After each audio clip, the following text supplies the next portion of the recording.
Naughty Dog. Man, what an awesome developer. Like, all of their games are good. Like, can you think of a single bad game that they've ever done? I mean, apart from whatever the heck this is. Cut and print. Ho ho ho.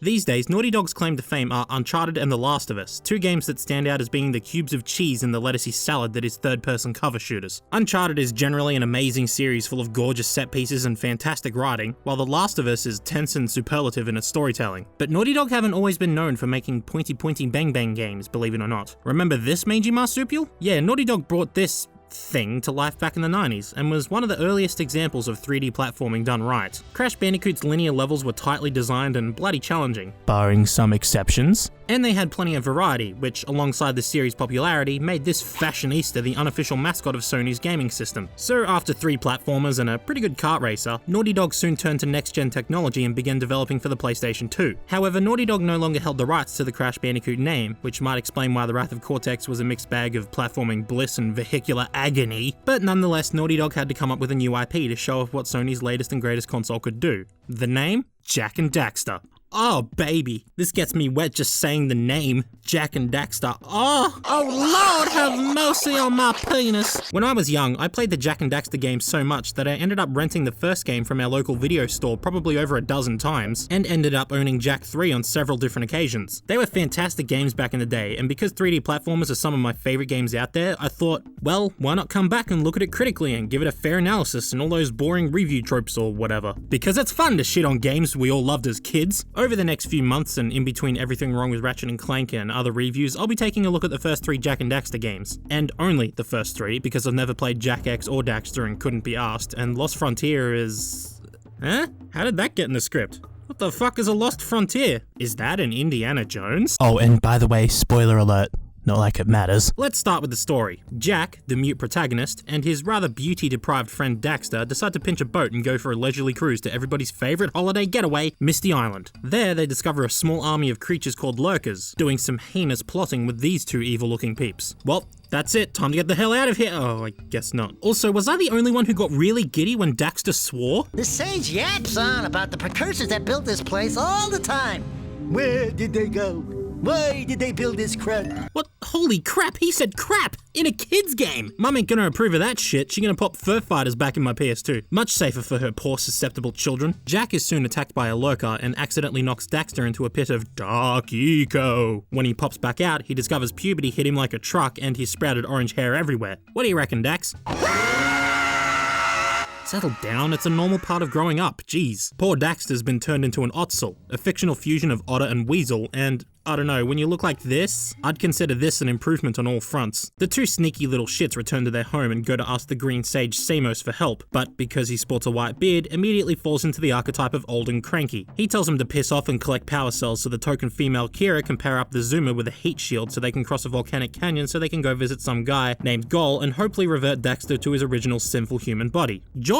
First things first, visually, this game was amazing for its time, but looking back at it now, well, it actually still kind of is. Note that this is the PlayStation 3 remaster, of course, but even then the environments are vibrant and gorgeous. The one thing that hasn't aged well are the character models. Back in 2001, this was the benchmark in lip syncing and animation, but nowadays, ugh. Daxter in particular has this extremely over-exaggerated toony look, especially with mouth movements. Honestly, that smile is kind of unsettling. Luckily, there isn't much story to experience in Jak and Daxter. You'll meet a few characters and talk to them briefly before you run off and perform some silly tasks for them, and beyond the, 8 or 9 story cutscenes, they're all unimportant characters who I couldn't give 2 poops about, most of which require a donation of Precursor Orbs to help sort out their problems. This guy needs Precursor Orbs to fund his re-election campaign. This chick needs Orbs for research. This guy needs Orbs for, well, pants. They're all just one-note characters who need something done, and you've been shortlisted to do this thing because you just so happen to be in the nearby vicinity. Oh, I thought for a moment you were my muse. Your what? In one instance, this farmer dude wanted me to herd his yak owl back into the pen. Huh. The expected reaction when getting punched in the ass. Dr. Claw will also want you to bring him Precursor Orbs in exchange for a few power cells. Who awakens the Oracle? Wait, one of you has the light within.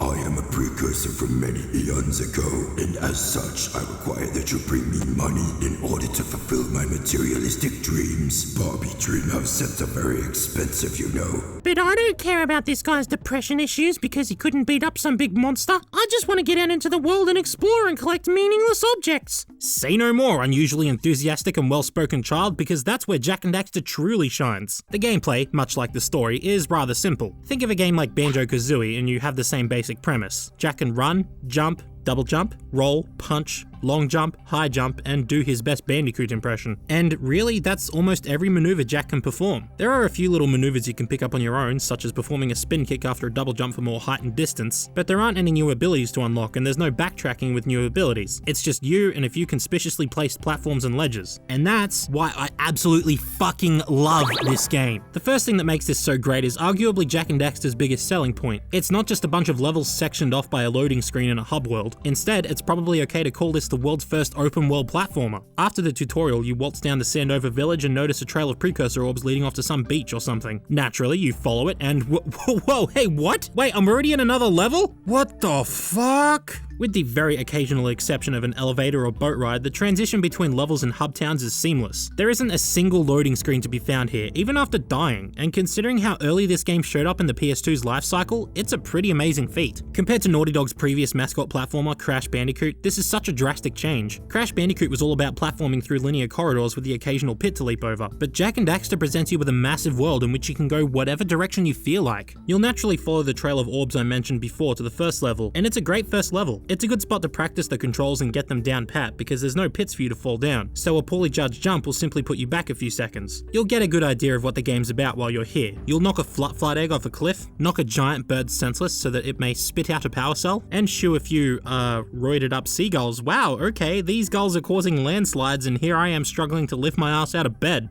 Maybe if I unfolded my arms. From here on out, things undoubtedly get harder, though not too much. You'll travel to the forbidden jungle, filled with dangerous snakes. I don't eat the cheeseburgers, guys. I'm a vegetarian.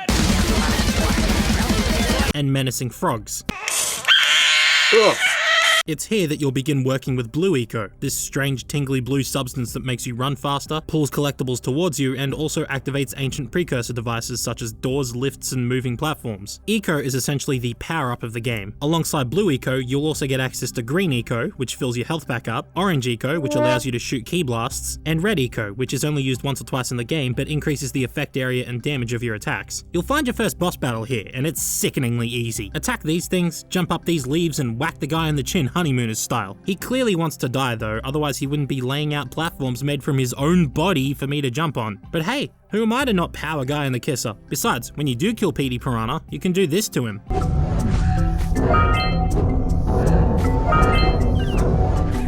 Fucking barbaric! You'll also return to Misty Island for some fucked up reason and do some shit there. Pitfalls on Misty Island are much more common than before, so this is the first level where you get to really test out the skills you've accumulated in the past 2 levels. And at the very least, we find this guy's Muse.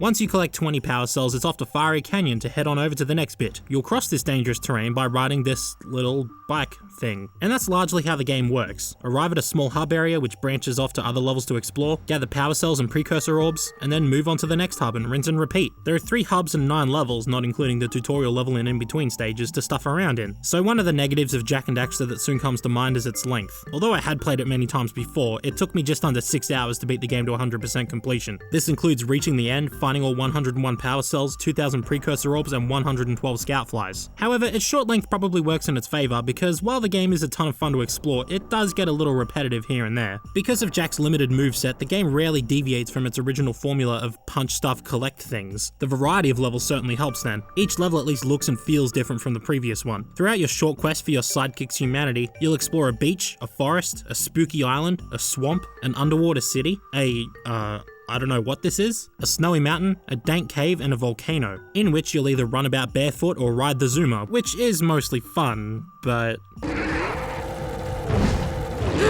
Each level has its own unique atmosphere. The music helps to set the tone of each area too. It isn't the most memorable of soundtracks, mostly because it's ambience without much of a memorable beat or riff, but it works great nonetheless. The music that plays while exploring the lost Precursor City helps to spark some sort of curiosity within the player, while the loud, sharp piano chords of Spider Cave will pierce your heart and inject fear into your very soul. Nah, not really. What? Fuck! Two of my favorites are the Snowy Mountain track, because it's got those shaky things, you know, the Christmas instrument, yeah. And also the music used in the final level, because it sounds like something that a bunch of goths would slowly shuffle to.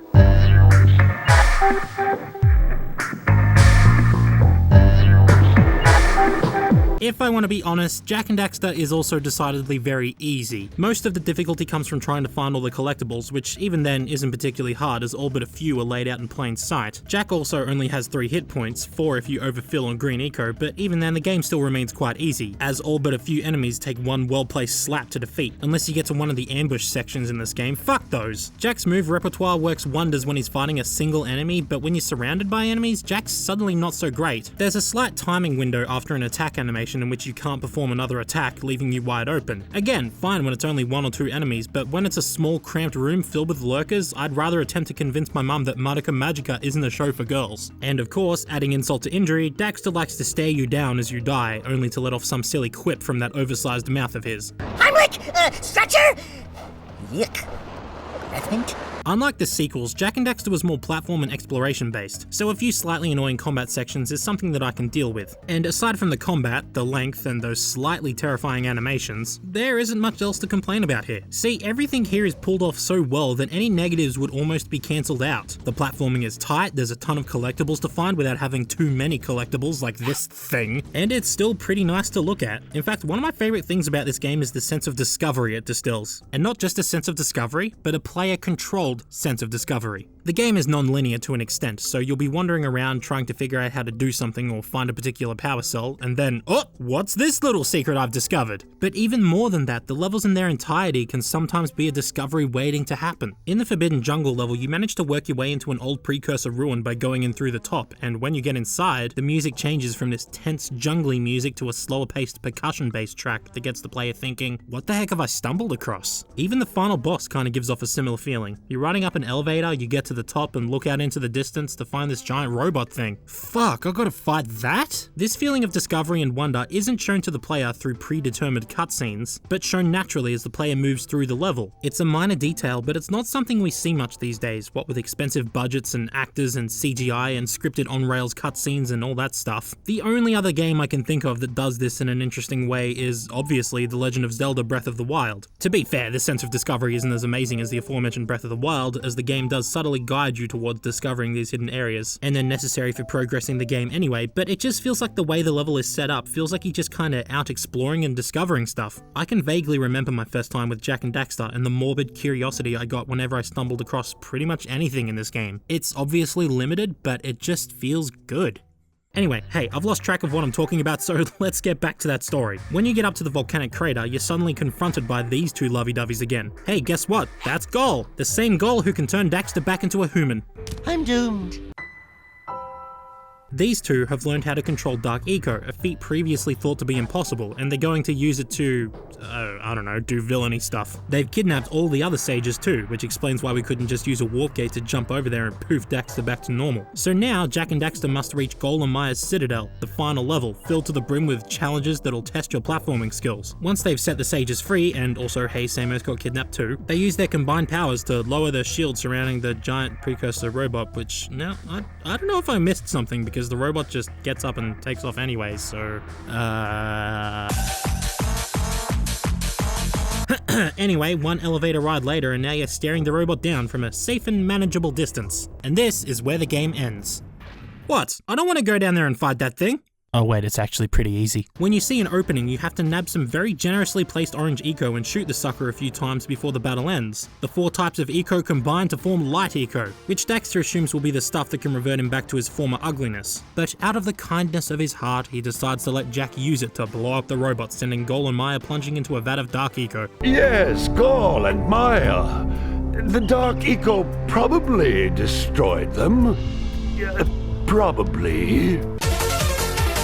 And then we see the romantic tension between Jak and Kira that has been building up throughout the entire game finally pay off. Wait, what? Why are they kissing? There was like one scene where Kira shot Jak a glance, and then Kira tells Jak to be careful, and now they're gonna kiss. What? How to get the guy in 3 steps. I didn't look him in eyes, like staring down sight of P90 on Warzone. 2. Be concerned for safety after just crossing fiery death trap. 3. Insert floppy stick into flappy dap and have a good time, kids. And if you manage to collect 100 power cells, which I already did because I already collected everything before arriving at the final boss battle because I'm too fucking good for this fucking game, you can come back to this spot and watch a new cutscene. Jak inserts all the power cells into the door via telepathy, and then there's some bright lights and... Wow!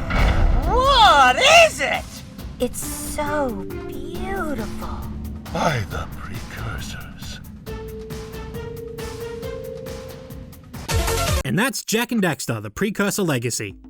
The story's a bit rough, there are some frustrating sections, and it's a bit short and easy, but overall Jak and Daxter is a fantastic piece of software, and deservingly the game went on to sell over 1 million units and spawned 2 direct sequels and 2 spin-offs. What about Lost Frontier? Don't know what you're talking about, mate. If you are looking for something to scratch that 3D platformer itch and somehow skipped over this, I really do recommend giving it a go. The breezy difficulty and short length ultimately work in their favor, resulting in a game that you can power through in a weekend, and a game that also turns out to be pretty relaxing. I like to think of it as evolutionary rather than revolutionary.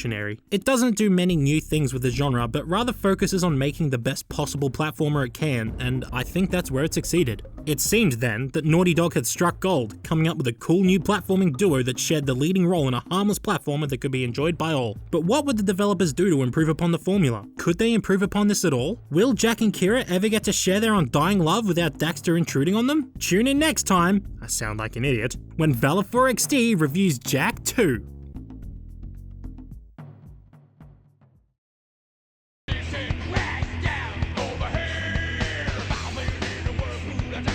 Dragon wins.